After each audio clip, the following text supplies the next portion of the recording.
Let me ask you this. Are you always worried about the big project or landing the big client or even doing something that's amazingly impactful and huge? Well, in this video, I'm going to show you that the big things in business or your career or your life may not be what you should be focused on. So, if you're ready, let's jump in. And I've got, real quick, this is a great icebreaker. Next time you're in a meeting, you're leading that meeting, stop and say this, or start by saying this. Go, by show of hands, who here has ever been bitten by a mosquito? Right? I mean, you should, in most cases, get every hand to go up, except maybe that joker guy in the back, who thinks they're being funny. Now, follow that up with, all right, same question. Who's ever been bitten by an elephant? And the odds are, probably that same joker is going to raise his hands this time, but most people will not raise their hand. I mean, no one's been bitten by an elephant. But the point is, it's never the big things that get us. It's the little ones, right? Like the little mosquito bites. And that analogy hit me recently as I was sitting here thinking and reflecting on the small moments that have made up the biggest impact in my own leadership journey and in the lives of the people I've coached and even my life. The truth is, we're trained to look for the big milestones, right? The title, the raise, the public praise. But the real transformation, it usually starts with something small, something quiet, easy, very easy to overlook, like a mosquito bite. It's the little things that aren't so little. Now think about it. Think about your workplace. Think about your routine. Saying hello to the janitor or an intern at the front desk might seem insignificant. You might not even remember doing it one day, but they will, especially if they're used to being invisible in a culture that only sees titles and organization charts. I once supervised a young woman. She was bright, creative, and incredibly capable. I wasn't micromanaging her. I wasn't throwing her any extra perks. I just made it a point to stop by her office a few times a week and just ask her a simple question. Do you need any help? 5 words.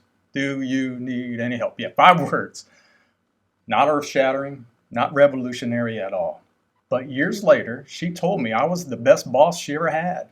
And it was that question that stuck with her the most. Why was it? Why did that question stick with her for years later? I believe it's because when you're climbing your own internal mountain, being seen, really seen by somebody further ahead means everything. Now, if you're a high performer, here's something I know about you. You're used to chasing the big wins. I was there. I mean, you're used to hitting big goals. You've built something great, and you're respected on paper. But behind that, you might feel like you're holding it all together with duct tape and mental caffeine, right? And that duct tape isn't what it used to be, if you know what I mean. You are simply overwhelmed, maybe quietly burned out, and no one really knows how much you're actually carrying or how much pain you may be in. You keep thinking, I just need one breakthrough, right? I just need one big thing, one magic tip or trick to shake me out of this. But it's not one big thing. It's not one big thing that's going to change you. It's the small stuff, repeated consistently, that shifts your internal landscape. A kind word, a 10-minute breather, take a break. You're working too hard. A single honest conversation with another coworker or some stranger in a coffee shop. It's a moment of stillness before the chaos in your inbox hits. These aren't performance hacks. They're more of alignment signals. Have you ever thought about the power of a casual comment? I coach clients who were derailed for months, not by layoffs or any public criticism or any dramatic failures, but by one offhand comment in a meeting. I don't think this is an idea that's strategic enough, or Haven't we tried something similar and they all failed? These little comments, simple and dismissive, and probably soon forgotten by the person who said it, but it planted a seed. Your brain, your subconscious heard it loud and clear. And because my client was already feeling stretched and unsure, that seed grew into self-doubt, into overthinking, and into second guessing every decision that came afterward. That's the mosquito bite. Small, but just potent enough to mess with your head if you let it. And the inverse is also true. The one colleague who builds on your idea instead of shooting it down, wow, suddenly you're inspired, you're sharper, you want to collaborate more. Well, I tell you, we act like mindset is some lofty abstract concept, something you get from reading the right books or meditating in Bali. But mindset is built in moments, ordinary moments during your life or during your days. So I'm here to argue that the small stuff is the real work. There's a reason the MindFlow Cycle, the coaching framework I created, emphasizes intentional micromovements over these grand gestures. Because real growth isn't about stacking more onto your already full plate. It's about choosing what actually matters and having the courage to show up for it consistently, even if it means small things, working on the small things, or if those things feel small. So start your day with affirmations. We talk about that a lot on this channel.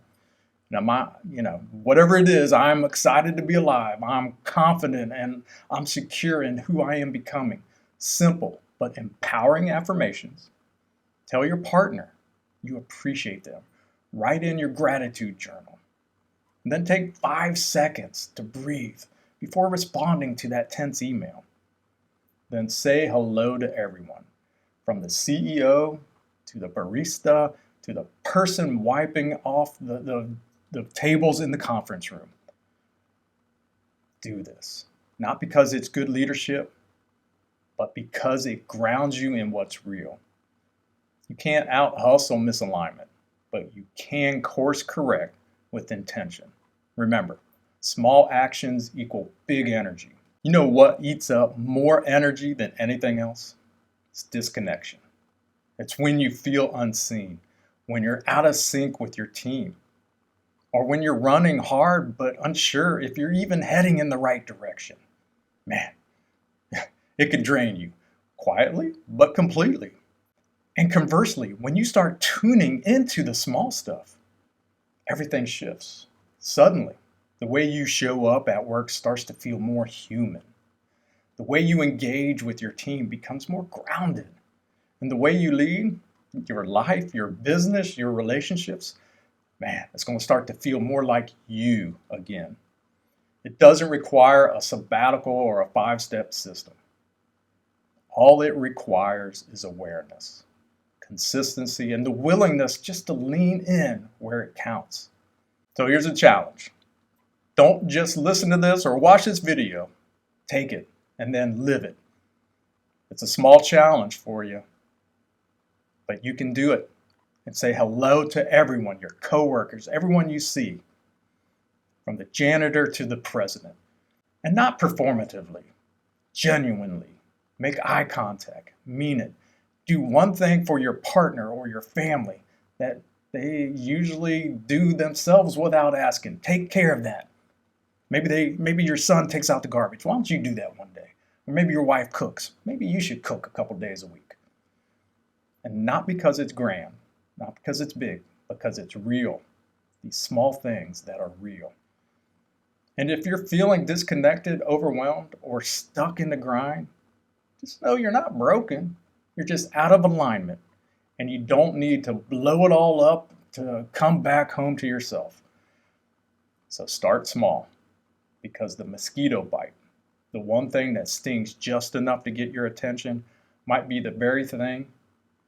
In fact, I know it's the very thing that wakes you up to what matters most.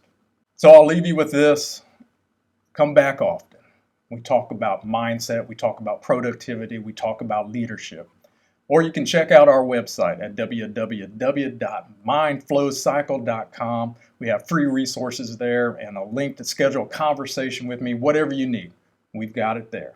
And so thanks, and we'll see you in the next video. Take care.